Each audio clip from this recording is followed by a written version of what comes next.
They told us it was just entertainment, just a movie, just a show. But what if I told you the stories we grew up watching were never just stories? What if James Bond, Homeland, Argo, even Disney's early patriotic cartoons weren't just fiction, but propaganda? Behind the glitz of Hollywood's golden lights, behind the camera crews and smiling actors lurked a silent force, shaping scripts, removing lines, altering plots, not for art but for power. For decades, the CIA quietly infiltrated the heart of American culture, the entertainment industry, and you were never supposed to find out. But today, you will. This is the hidden story of how America's top intelligence agency used Hollywood as a weapon of influence, and how it rewrote not just movies, but your mind. Let's rewind. In the aftermath of World War II, as America emerged a superpower and the Cold War began to freeze the world in paranoia, one agency rose from the shadows: the Central Intelligence Agency. Formed in 1947 under the National Security Act, the CIA wasn't just America's eyes and ears overseas.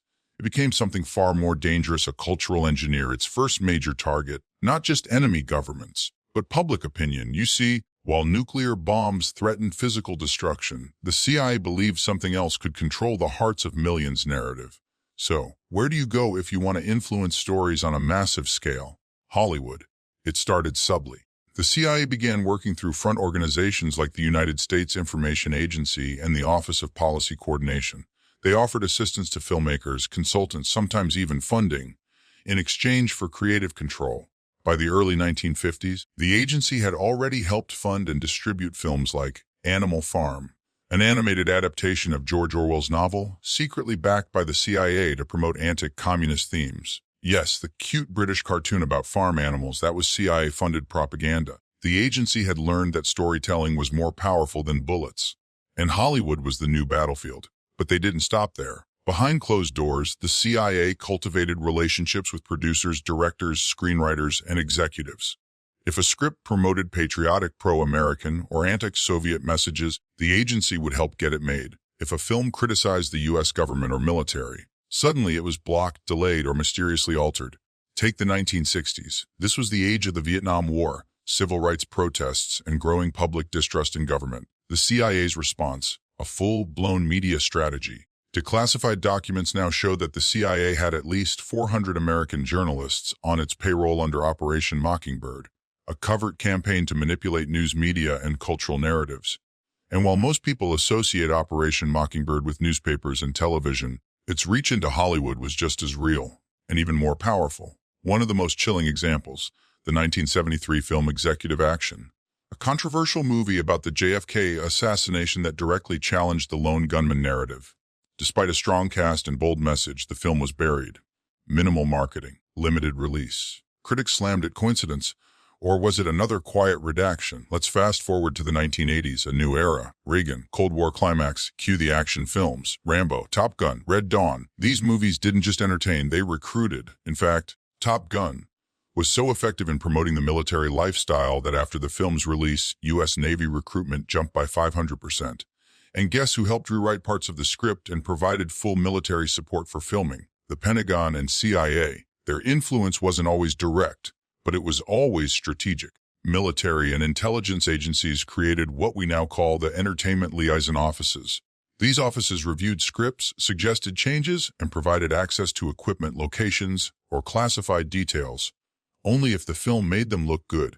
If you wanted those expensive jets for your movie, you had to play by the rules. And Hollywood played along. By the 1990s and 2000s, the collaboration became even more sophisticated. Take The Recruit starring Al Pacino and Colin Farrell. The CIA not only advised on the script, but even used the film's release to drive real-life recruitment. Their logo, procedures, and training center were shown for the first time. But why would the CIA want this kind of exposure? Because every good spy knows the best way to hide is in plain sight. And that's what they did. The agency began influencing how it was portrayed, not as a shadowy, menacing entity, but as a cool, complex, sometimes heroic force. Think Elias, Homeland, Jack Ryan. The spies weren't scary, they were relatable. Every time you binge-watched a season, you weren't just entertained, you were indoctrinated. But the real twist came post-9/11. In a world rocked by terrorism, the CIA found its golden hour. Films like Zero Dark 30 painted the agency as moral warriors in a messy world. But few knew that the filmmakers were granted unprecedented access to classified information, and that the agency had influence over what scenes stayed or were removed. The torture scenes, the triumphant raid on bin Laden, strategically emphasized. Critics later accused the film of glorifying enhanced interrogation, what others would simply call torture. Once again, Hollywood wasn't showing the truth. It was selling a narrative that helped justify wars, drone strikes, and expanded surveillance, all with public support, and it worked. But by the 2010s, the veil began to slip. Thanks to whistleblowers, declassified files, and FOI requests, the truth started leaking out. Journalists like Tom Secker and researchers like Tricia Jenkins began publishing detailed investigations on the CIA Hollywood pipeline. One shocking discovery: that over 800 film and TV projects had been influenced by U.S. military or intelligence agencies, from Marvel's Iron Man to Transformers. Even blockbuster franchises weren't immune. The CIA even helped script parts of the Marvel Cinematic Universe, especially where Tony Stark's military background intersected with American foreign policy. It wasn't fiction, it was soft power. A carefully crafted illusion that made war look noble, surveillance look necessary, and intelligence agencies look like saviors. So where does that leave us today? In 2025, the relationship between Hollywood and the intelligence community is more sanitized than ever.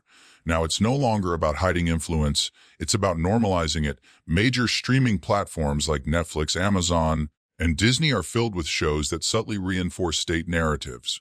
CIA operatives are heroes, moral ambiguity is just realism, dissent is suspicious, and through it all, we the audience have been programmed to cheer, to clap for drone strikes, to root for shadow ops, to accept surveillance as safety. This isn't just entertainment anymore, it's engineering. And the most dangerous propaganda is the kind you enjoy. So next time you watch that gripping spy thriller, that high-budget action film, or that binge-worthy CIA drama, ask yourself, who really wrote the script? Because maybe, just maybe, the camera was never pointed at the truth. It was always part of the cover-up. If this video made you question what you thought you knew, don't scroll away. Hit that like button, share this with someone who still thinks Hollywood is just for fun, and subscribe to Ancient Light for more deep dives into the truths they tried to erase from history. We dig what they buried and bring light to the forgotten.